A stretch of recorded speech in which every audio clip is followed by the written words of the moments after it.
요즘 다들 세상이 빠르게 변해간다고 말해. 하루가 다르게 급변하는 기술 발전은 증강현실도 가능하게 하면서 우리 생활 속에 더 깊숙이 자리 잡아가고 있는 것 같아. 실제로 존재하는 사물이나 환경에 가상의 사물이나 환경을 덧입혀서 마치 실제로 존재하는 것처럼 보여주는 기술 증강현실. 이 기술은 책 위의 도서의 화면을 비추면 책 속의 사물이 입체로 떠오르고 얼굴의 셀카의 화면을 비추면 얼굴에 맞게 머리띠가 나타나게 하고 원하는 장소의 가구의 화면을 비추면 가구가 배치된 모습을 보여주기도 해. 이렇게 우리 생활에 변화를 가져오는 기술의 아이디어는 언제부터 시작된 걸까? 21세기의 기술이 없던 유럽의 14세기 르네상스 시대에도 증강현실의 아이디어가 존재했다고 한다면 조금 놀랍지 않아? 르네상스 시대의 예술가들이 어떤 방식으로 증강현실을 구현했는지 함께 살펴볼래?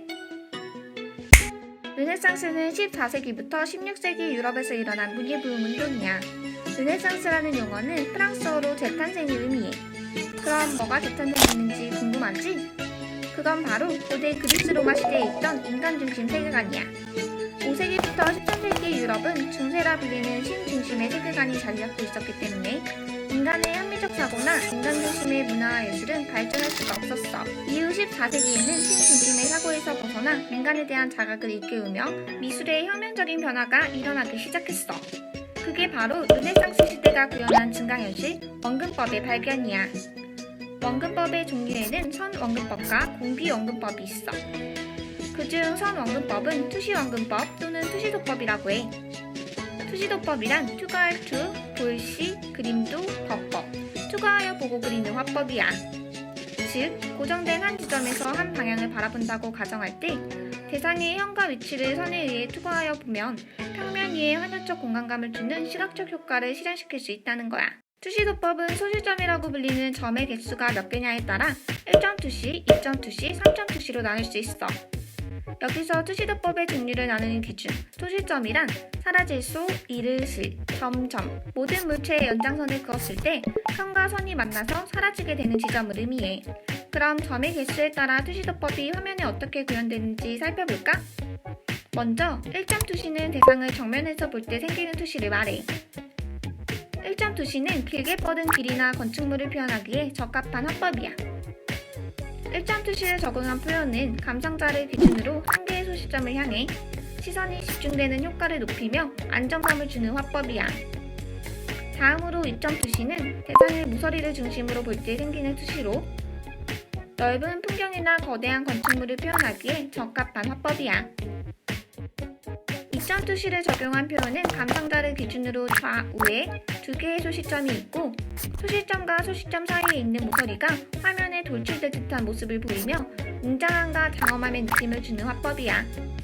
마지막으로 3.2시는 대상을 위에서 내려다보거나 아래서 올려다보는 시점이야.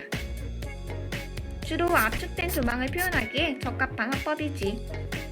3.2시는 감상자를 기준으로 좌우 그리고 위 또는 아래에 소시점이 있으며 위에서 아래를 내려다보는 방향은 깊이감과 역동감을 주고 아래서 위를 올려다보는 방향은 위압감의 느낌을 주기도 해. 이렇게 투시도법을 연구한 르네상스 예술가들은 여기에 머무르지 않고 더 자연스러운 화면적 공간을 만들고자 했어. 그들이 남긴 작품들을 세 시기로 나눠서 살펴보면 좋을 것 같아. 14세기 초기 르네상스 시기에 발견된 원근법은 절대적인 법칙으로 중요시되었어. 가로 잰 듯이 정확한 비례로 축소하며 깊이감을 주는 원근법의 공식은 공간을 수학적 도형으로 이해하는 기하학적 사실주의를 추구하게 만들었지. 마사초의 성삼의 일체는 최초로 체계화된 투시도법을 적용한 회화야. 처음에 이 그림이 그려졌을 때 사람들은 벽 안으로 들어갈 수 있는 것처럼 느꼈다고 해. 하지만 이 시기는 법칙에 지나치게 치우치다 보니 오히려 현실과는 동떨어진 어색함이 묻어나기도 했어. 우첼로의 산 로마노 전투를 보면 급박한 전투 상황을 묘사한 그림임에도 불구하고 창들이 열을 맞춰서 있고 말은 얼어붙은 듯이 정제된 느낌을 주고 있어. 그래서 15세기부터 16세기에 걸친 전성기 르네상스 시기에는 법칙에 기반화돼 인간이 가진 시각에 의존한 표현이 나타나기 시작했어. 원근법의 공식에 의하면 한 지점에서 한 방향을 고정 시점으로 바라보아야 하지만 실제로 우리의 눈은 고정될 수 없으며 끊임없이 움직이고 눈동자를 빠르게 돌리며 주변을 둘러보는 방식으로 공간을 파악하게 돼. 여기서 우리가 익히 들어온 레오나르도 다빈치의 미술적 업적을 볼 수 있어. 그는 원근법의 공식과 인간이 가진 시각의 특성이 균형을 이룬 예술의 정수, 이상적 사실주의를 정립시켰어. 다빈치의 모나리자는 원근법의 객관적 표현과 인간 시각의 주관적 표현이 적절한 조화를 이루고 있어. 우리가 대상을 볼 때 우리 눈과 가까이 위치하며 시각에 집중한 곳은 선명하게 보이고 우리 눈과 멀어지는 주변은 흐리게 보이듯이 표현된 인물의 중앙은 선명하게 윤곽과 배경은 흐리게 표현하고 있는 걸 볼 수 있어. 바로 이 표현이 다빈치가 고안한 공기원근법이야. 다빈치의 또 다른 작품 최후의 만찬은 수도원 식당의 한 벽면을 가득 메우고 있어. 이 벽면은 막힌 공간이지만 실제 인물이나 식탁과 같은 크기로 수시원근법과 공기원근법을 적용했기 때문에 그려진 가상의 공간이 실제 공간과 자연스럽게 연결되며 제한된 공간을 확장시키는 환영적 착시를 일으키게 된 거야. 이렇게 충분히 자연스럽고 사실적으로 표현할 수 있는 경지가 되자 16세기 후반 후기 르네상스 시기에는 예술가들이 의도적으로 기교를 더한 의미적 표현과 인간의 시각으로는 지각할 수 없는 4점 투시, 5점 투시와 같은 표현이 등장했어. 이상적인 아름다움과 조화 대신에 불균형한 구도, 과장하거나 왜곡된 형태로 역동적인 힘을 보여주는 현란한 기교가 나타났지. 파르미자노의 목이 긴 성모는 인체를 길쭉하게 늘려서 우아하고 극적인 형태의 감각적인 세련미를 더해주고 있는 모습이 보여. 또 파르미자니노의 자화상을 보면 인간의 시각을 뛰어넘는 곡선 투시의 모습을 보여주기도 해. 지금까지 살펴본 내용을 플로우맵으로 정리해보면 좋을 것 같아. 먼저 원근법의 종류에는 선원근법과 공기원근법이 있는데 그중 선원근법은 투시원근법 또는 투시도법이라고도 해.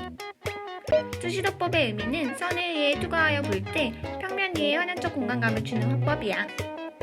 투시도법은 소실점 수에 따라 1점 투시, 2점 투시, 3점 투시로 나눌 수 있어.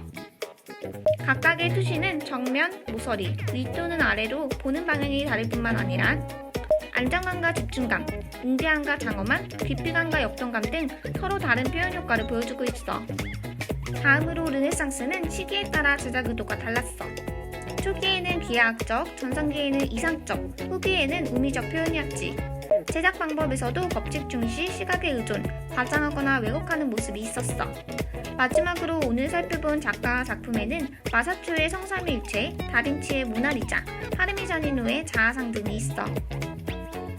이번 아트플로우에서 함께 살펴본 작품들을 보면 원근법은 그 시대의 표현기술로 구현한 증강현실이라고 볼 수 있을 것 같아. 그렇다면 르네상스 예술가들은 시대를 앞서가는 상상력을 발휘했다고 생각해 볼 수 있지 않을까? 미술은 르네상스 시기부터 과학기술과 더불어 다양한 인간활동 분야에 영감을 주는 원천이 된 것 같아. 지금부터 우리도 예술가적 상상력을 발휘해서 세상을 바라보는 건 어떨까? 그럼 우리 다음에 또 보자.